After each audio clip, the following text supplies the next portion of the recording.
Who's that? That's Tamara Drewe. No, it isn't. I met her with Andy. Good God, what's happened to her? She had a nose job, Dad. She's completely different. That's what Andy said. Poor Tamara. She's such a sad girl. She used to come and help you wash the car, didn't she, Nicholas? Yeah, it was really routine. She liked a bit of family after her dad left.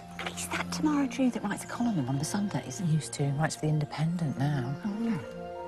She spent weeks going on about her nose job. Was her old one an awful conk? Yes. She's poured herself into those shorts. Hope they don't give her thrush. Gemma, your character, Tamara, understandably gets plastic surgery, which definitely enhances her appearance and boosts her confidence. But that also gets her into a lot of trouble. Do you ever think it's a bad idea to get plastic surgery? Yeah, I think so. I think it, yeah, aesthetically she becomes more pleasing, but I don't think she becomes more beautiful.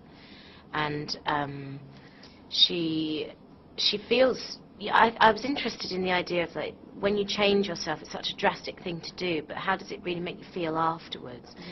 Do you feel more beautiful inside? And also the way that people relate to you once you've had it done, you know. She just feels like she uses this kind of newfound sex appeal in, you know, somewhat to her advantage, but actually what she wants is respect, and she doesn't get it, you know. And I think that's interesting. I think, yeah, of course it makes you feel better if you feel more beautiful or whatever, but actually it doesn't really, unless you work out why you don't feel great on the inside, then there's no real point of having it done. So on that note, if any of your friends came to you and said, you know, they were considering plastic surgery and they really wanted it, yeah, how do you think you would react? I wouldn't stop them. I wouldn't stop them. I think I would just talk to them a lot about and try and reassure them that they don't, you know, they don't need it. But ultimately, it's the individual's, you know, decision. Now, what was it like wearing the prosthetic nose? Did it make you feel different or I really loved it because I feel like a character actress, and I never really get to play those character roles. And so for a few days I got to play a character role, and it's liberating actually, because sometimes it can be a bit restrictive playing polished, beautiful, whatever, you know. So I loved it, and I was in disguise. I went on set and nobody knew it was me, and that was fun. So I really liked those days. Now, a lot of people keep props from the set. Did you keep that? I did, actually. The makeup artist gave me the amazing nose and framed it, and I have it actually in my bathroom.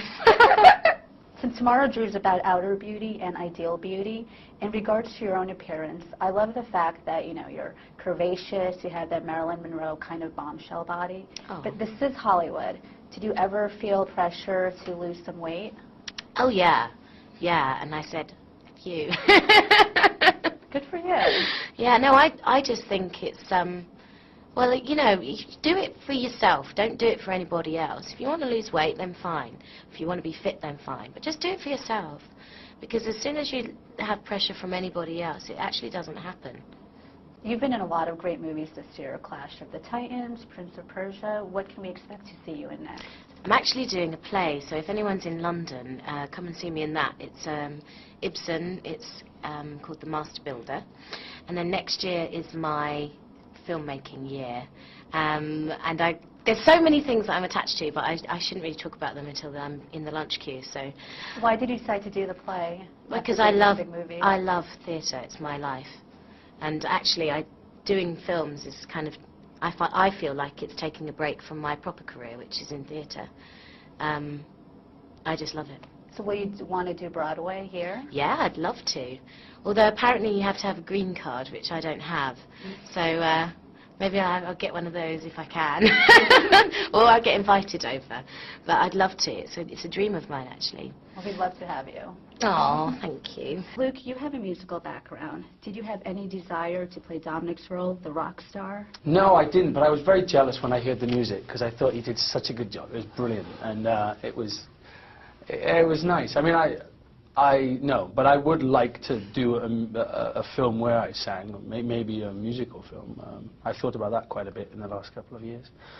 But no, I couldn't have done anywhere near as good a job as Dominic did with his role. Don't start being nice. You did, though! You've been horrible all morning, and now to suddenly start being nice. Well, you know, we've got to mix the good with the bad. You're right, yeah. So try and be nice about me now. Yeah. Okay, Anyway. so you played Apollo in Clash of the Titans.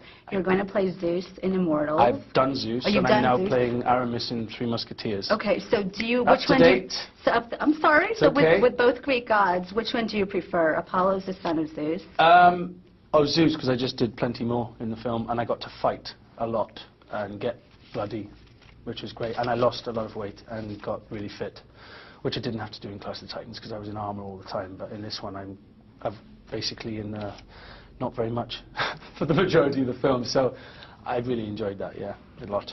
Dominic, lately you seem to play the bad boy. You played a high-class thief in An Education. You're the flamboyant rock star in this film. Is that the type of role you gravitate towards? I find them more entertaining and challenging to play, because I think I wouldn't like the audience to despise or hate them. And on paper, they're often, I read this particular role and I saw a musician who was extremely arrogant and egotistical and full of himself and not prepared to consider anything but his own world. So I think the challenge was to make them very colourful, and at the same time, I hope you don't really dislike him, but you feel a bit sorry for him, and you're kind of charmed by the fact that he's just a bit stupid, he's a bit dense. But they're always, yeah, anything that's multi-layered, and you can try and find a function or a reason for their behaviour and why they operate in that way. It's great because it gives you something to put your teeth into. Now, I don't know if this has already happened to either of you, but if a girl you're dating, whom you obviously like just the way she is, if she came up to you and said, I was considering plastic surgery, how do you think you would react? Would you encourage her, discourage her? Depends what it is.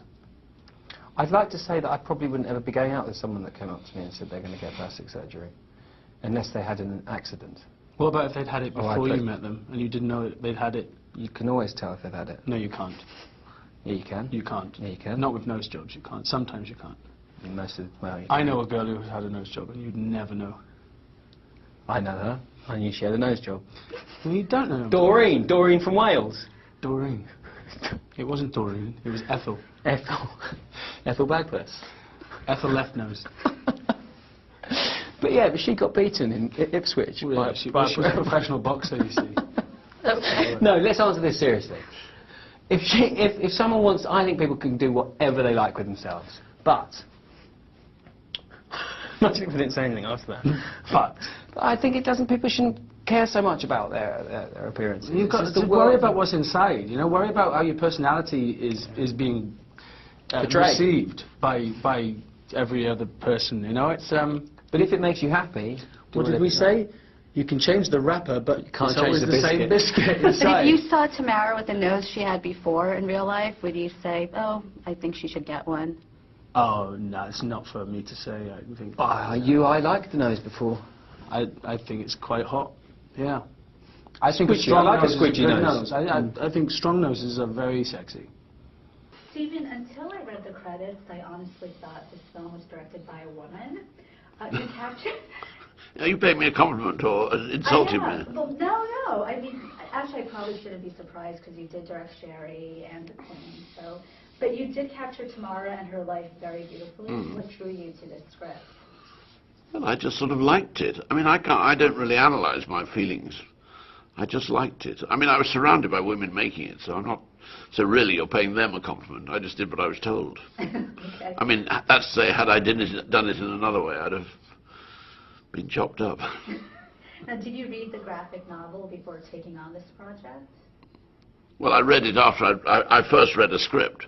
Okay. And then I read the graphic novel.